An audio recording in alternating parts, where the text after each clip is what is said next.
Hello नमस्कार साथियों, आप सभी का हमारे YouTube channel today current information पर स्वागत है।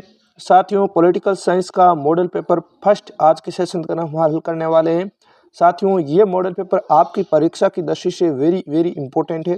इन मॉडल पेपरों के अंदर साथियों वर्ष 2010 से लेकर के वर्ष 2022 तक के जितने भी आपकी बोर्ड परीक्षा के अंदर सवाल आ चुके हैं उनका संग्रहण सहित है।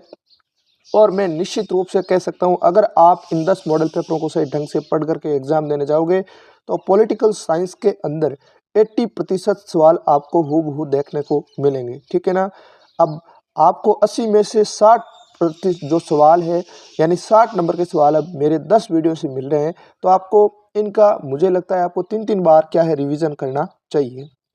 तो साथियों, इसी उमंग और जोश के साथ आज के सेशन की शुरुआत करते हैं। आप सभी एक बार इस वीडियो को अपने दोस्तों तक शेयर करना, वीडियो को लाइक करना और चैनल को अभी तक आपने सब्सक्राइब नहीं किया है तो सब्सक्राइब जरूर करना। और इन सब की जो पीडीएफ है आपको हमारे Telegram group RBSC board class 6 से 12 के अंदर है, आपको भेज दी जाएगी। उसे अभी तक आपने ज्वाइन नहीं किया है तो उसका लिंक डिस्क्रिप्शन के अंदर है, तो वहाँ से आप उसको ज्वाइन कर लेना। और आपके लिए बहुत ही फायदेमंद चीज़ है वो शेयर कर रहा हूँ।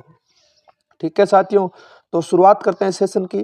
पहला प्रश्न है साथियों, south east Asian trade organization SEATO की स्थापना कब की गई? तो साथियों, सिटो की स्थापना है वर्ष 1954 के अंदर की गई। ठीक है ना। सिटो की स्थापना कब की गई? 1954 के अंदर की गई थी। साथियों, यह संगठन पूंजीवादी खेमे का एशिया में सैन्य संगठन था। क्या था? यह संगठन पूंजीवादी खेमे का एशिया में सैन्य संगठन था, जिसमें America, France, great Britain, New Zealand, Philippines, Thailand और पाकिस्तान सदस्य थे। तो आपको इतनी बातें याद रखनी हैं। पहली बात तो स्थापना कब होती है सिटो की? 1954 के अंदर। और ये पूंजीवादी खेमे का एशिया में सैन्य संगठन था। और इसके सदस्य देशों की बात करें तो साथियों America, France, great Britain, New Zealand, Philippines, Thailand व पाकिस्तान थे। ठीक है। अगला है साथियों आपके, सोवियत संघ का गठन कितने गणराज्यों को मिलाकर किया गया था? तो साथियों, सोवियत संघ का जो गठन है वो 15 गणराज्यों को मिलाकर किया गया था। ठीक है ना। तो सोवियत संघ का जो गठन है, एक तो पूर्वी यूरोप और मध्य एशिया के कितने दोनों को मिलाकर 15 गणराज्यों को मिलाकर किया गया था। और इसके गठनकर्ता कौन थे साथियों? इसके गठनकर्ता थे व्लादिमीर लेनिन। कौन थे साथियों? व्लादिमीर लेनिन है सोवियत संघ के गठनकर्ता थे, याद रह जाएगा।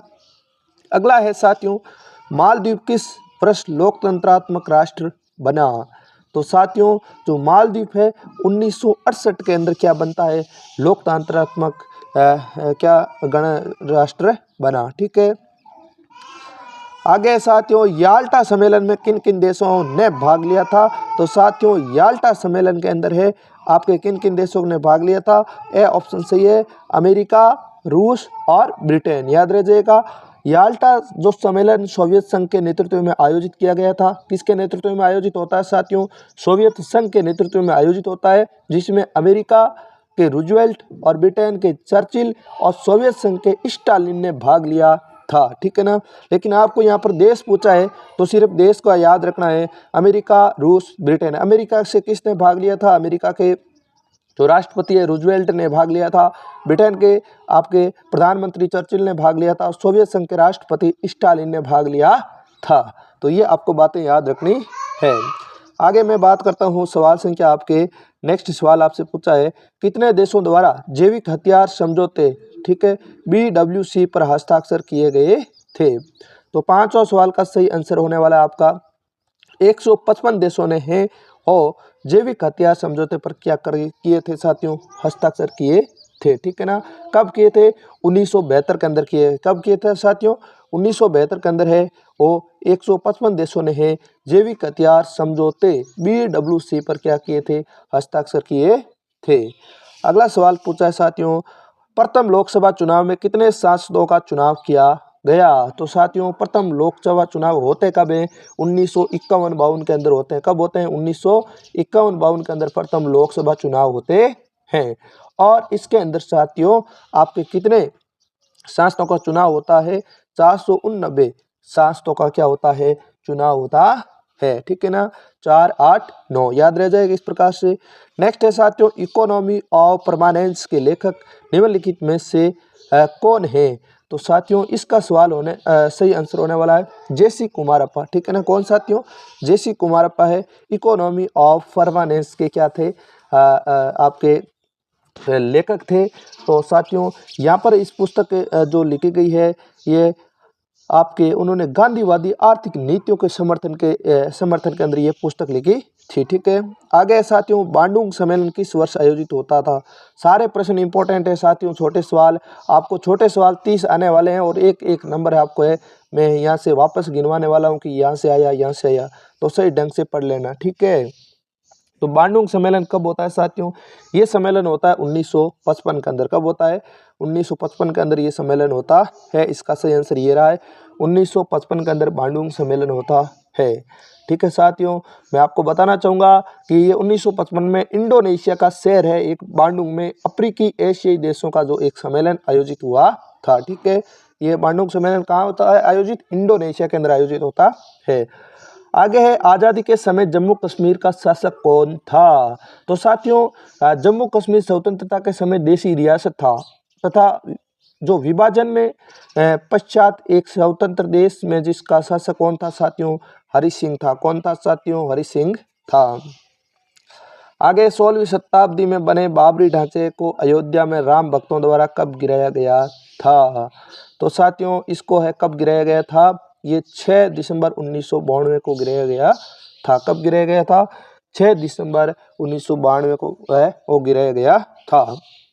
आगे है निम्नलिखित में से किस राजनेता ने संपूर्ण क्रांति का आह्वान किया था? तो साथियों ऐसे कौन से राजनेता थे जिन्होंने संपूर्ण क्रांति का है आह्वान किया था? तो इसका सही आंसर है जयप्रकाश नारायण। कौन साथियों? जयप्रकाश नारायण। समाजवादी नेता थे जयप्रकाश नारायण जिन्होंने संपूर्ण क्रांति का आह्वान किया था और इसका महत्वपूर्ण उद्देश्य था साथियों सामाजिक, आर्थिक व राजनीतिक 3 क्षेत्रों में परिवर्तन लाना। क्या लाना साथियों? सामाजिक, आर्थिक व राजनीतिक 3 क्षेत्रों के अंदर क्या लाना? परिवर्तन, ठीक है। आगे मैं बात करता हूं साथियों सेंट्रल ट्रेड ऑर्गेनाइजेशन सेंटो की स्थापना किस वर्ष की गई थी? तो साथियों सेंटो की स्थापना आप कब की गई थी? यह भी स्थापना है 1955 के अंदर की गई थी। कब की गई थी? 1955 के अंदर की गई थी। साथियों यहाँ पर मैं बात करूं तो सेंटो की स्थापना 1955 के अंदर होती है और इसका पूर्व नाम क्या था? बगदाद संधि, ठीक है ना। पूर्व नाम पूछा जा सकता है, सेंटो का पुराना नाम, प्राचीन नाम था बगदाद संधि। क्या था? बगदाद संधि, और जिसमें तुर्की, इराक, ग्रेट ब्रिटेन और पाकिस्तान सदस्य थे। 4 सदस्य है सेंटो के साथियों, तुर्की, इराक, ग्रेट ब्रिटेन, पाकिस्तान। और सेंटो का प्राचीन नाम है बगदाद संधि। क्या है? बगदाद संधि। ये खालिस्तान के अंदर भी पूछा जा सकता है, बहुत अच्छा सवाल है, ठीक है ना। और इतिहास के अंदर मैंने कहा तालीकोट का प्राचीन नाम पूछा जा सकता है, तालीकोट युद्ध का, और वो सवाल आपके पेपर के अंदर छपा था, ठीक है। आगे खालिस्तान है पहला 1961 में क्यूबा में अमेरिका द्वारा प्रायोजित, क्या साथियों? प्रायोजित बे ऑफ पिक्स आक्रमण था, ठीक है।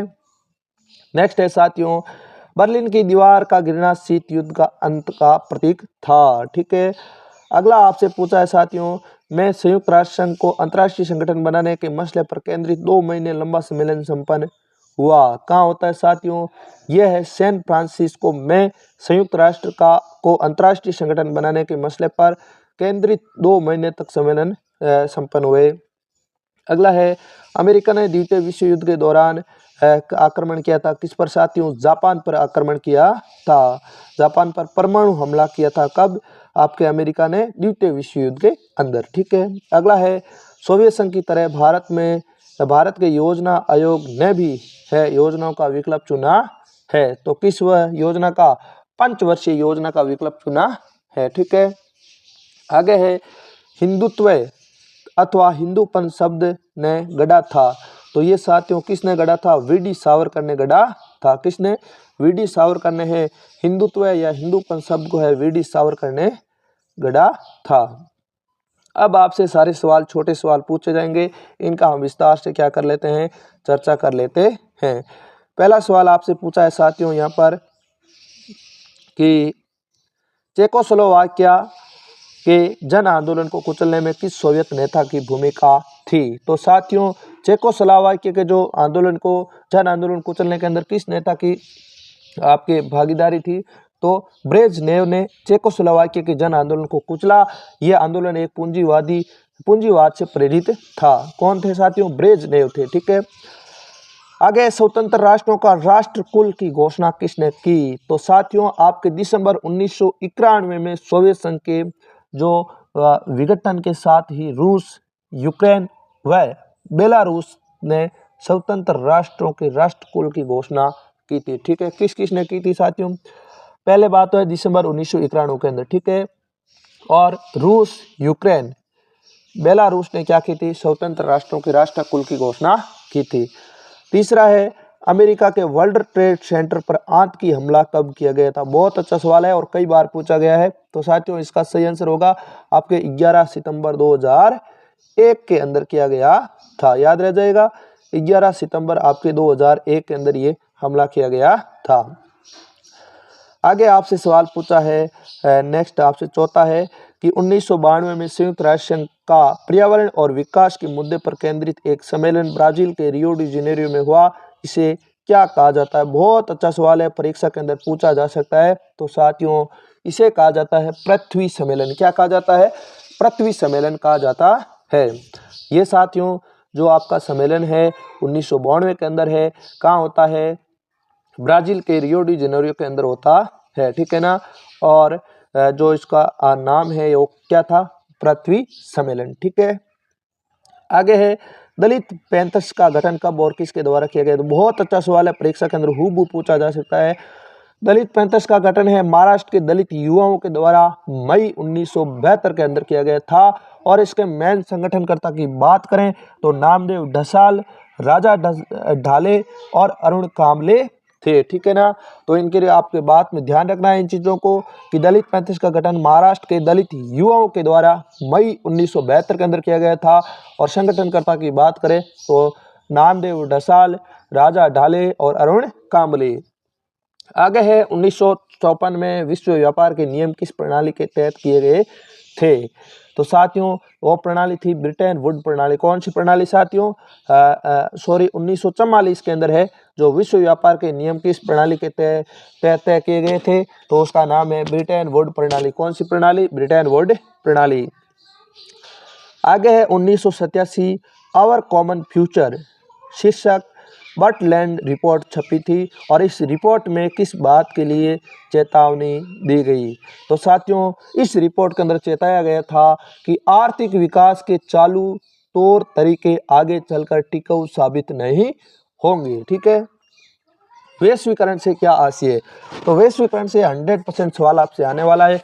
तो वैश्वीकरण के आशय होता है साथियों कि किसी वस्तु, सेवा, पूंजी एवं विचारों का एक देश से दूसरे देश में निर्बाध रूप से प्रवास से है। ठीक है ना, यानी इसके अंदर कोई भी बाधा नहीं हो और एक देश के साथ किसी देश की है वस्तु हो गई, सेवा हो गई, पूंजी हो गई, विचार हो गए, वो है एक दूसरे देश के अंदर निर्बाध रूप से प्रवाह करने से है। ठीक है, अगला है सोवियत संघ की सत्ता शक्ति के केंद्रीकरण के आधार पर किस प्रकार की थी? तो साथियों सोवियत संघ की सत्ता शक्ति के केंद्रीकरण के आधार पर केंद्रीकृत थी। कैसी थी?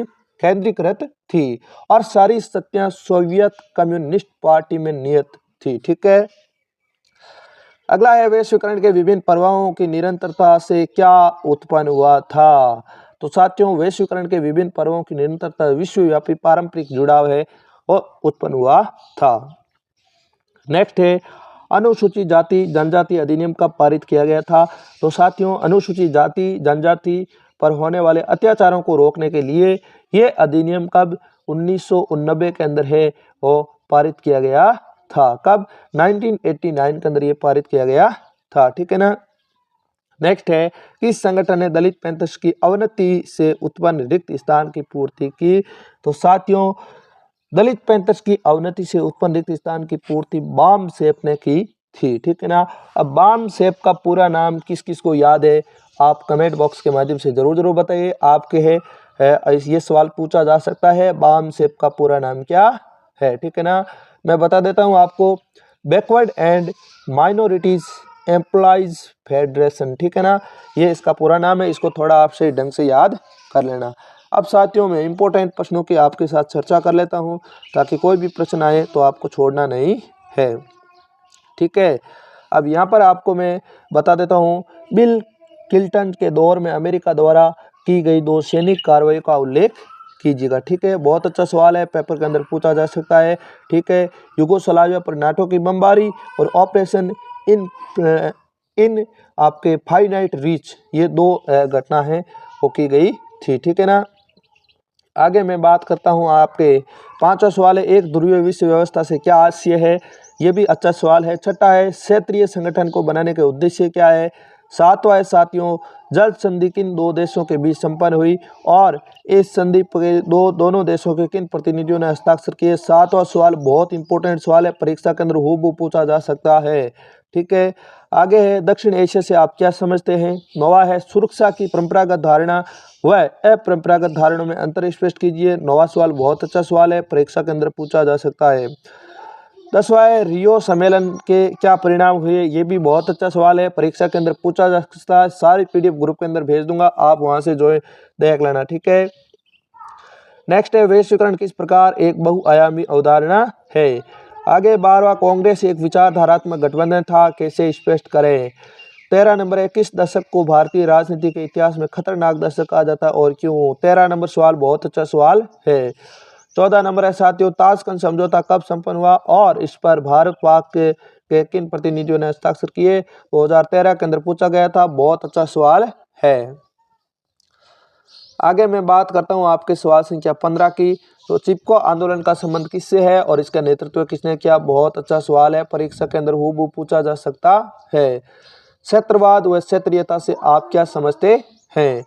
17 नंबर है साथियों, दूसरी पंचवर्षीय योजना के दौरान औद्योगिक विकास बनाम कृषि विकास का विवाद चला था और इस विवाद में क्या क्या तर्क दिए गए थे। 18 नंबर है, भारत की विदेश नीति के प्रमुख लक्ष्य उद्देश्यों को संक्षेप में लिखिए। अच्छा सवाल है। ठीक है, किन कारणों से वर्ष 1980 में मध्यावधि चुनाव करवाने पड़े और मंडल आयोग की सिफारिशें बताइए। 20 नंबर सवाल इंपॉर्टेंट लगा लीजिए, मंडल आयोग की सिफारिशें रट करके चले जाना साथियों, सवाल हूबहू पेपर के अंदर आने वाला है। ठीक है, अब बड़े प्रश्नों की बात करें तो क्यूबा मिसाइल संकट शीत युद्ध का चरम बिंदु था, क्यों, विस्तार से समझिए। ठीक है, आगे गुट निरपेक्षता का अर्थ बताइए और इसने शीत युद्ध के समय 2 ध्रुवीयता की चुनौती किस प्रकार से दी, इस पर प्रकाश डालिए। दोनों सवाल अच्छे हैं, सवाल अथवा में आने वाले, इनको सही ढंग से हल कर लेना। ठीक है, नेक्स्ट है, क्षेत्रीय संगठनों को बनाने का उद्देश्य क्या है। आसियान संगठन की स्थापना और आसियान विजन 2020 की मुख्य बातें लिखिए। परीक्षा के अंदर पूछा गया सवाल है साथियों, अच्छा सवाल है और पेपर के अंदर आ सकता है। 8वां के अंदर आपसे पूछा है, वैकल्पिक शक्ति केंद्रित के रूप में जापान प्रभावकारी था, तथ्यों की माध्यम से स्पष्ट करें। आगे है साथियों, आपके देशी रियासतों के भारतीय संघ में विलय के समक्ष क्या चुनौती थी। मणिपुर तथा हैदराबाद विलय भारत में किस प्रकार किया गया था। और इसी के साथ आपका अंतिम सवाल है, राज्य पुनर्गठन आयोग की सिफारिशों का उल्लेख करते हुए स्वतंत्रता के पश्चात भारत में राज्यों के पुनर्गठन की प्रक्रिया को समझाइए। तो साथियों, आपके पॉलिटिकल साइंस के अंदर ये 23 सवाल आने वाले हैं और मैं 10 मॉडल पेपरों में से वहाँ तक आपको पहुँचा दूंगा जहाँ तक आपको पहुँचना है। ठीक है ना, विश्वास के साथ पढ़िए, पीडीएफ भेज रहा हूँ उसको 2-2 नहीं 3-3 बार पढ़िए, क्योंकि अभी आपके पास टाइम है। अब पूरी मेहनत मैं आपके लिए कर दूंगा जितनी मेरे से होगी, और पेपर भी मैं लगभग 80% आपको पहले ही बता दूंगा और फिर आप पेपर देने जाना, एक एक सवाल को सही ढंग से करके आओगे। ठीक है साथियों, बाकी पेपरों के अंदर मेरा परफॉर्मेंस बहुत अच्छा रहा और आगे भी बहुत अच्छा रहेगा और आपके साहित्य की क्लासें भी ज़रूर हम शुरू करेंगे, उसमें भी हम आपको बहुत अच्छा फ़ायदा दिलाएंगे। तो साथियों, ये वीडियो आपको कैसा लगा है, अगर अच्छा लगा है तो अपने सभी दोस्तों तक शेयर करना, वीडियो को लाइक करना और चैनल को सब्सक्राइब नहीं किया है तो सब्सक्राइब जरूर करना और अपना रेस्पॉन्स है कमेंट बॉक्स के माध्यम से मेरे तक आप ज़रूर पहुँचाएँ, ताकि हमें भी जोश मिले। और जोश के साथ अगर किसी भी प्रकार की तैयारी करें तो उसके अंदर है हमें डबल जोश आएगा, और डबल जोश आपको पता ही है कितना कैसा होता है, हानिकारक होता है। मैं मान सकता हूँ हानिकारक का मतलब आप समझ लीजिए। ठीक है ना, पेपर के लिए कितना हानिकारक होता है। ठीक है, तो आज के लिए इतना ही, मिलते हैं अगले सेशन में, तब तक के लिए धन्यवाद। जय हिंद, जय भारत।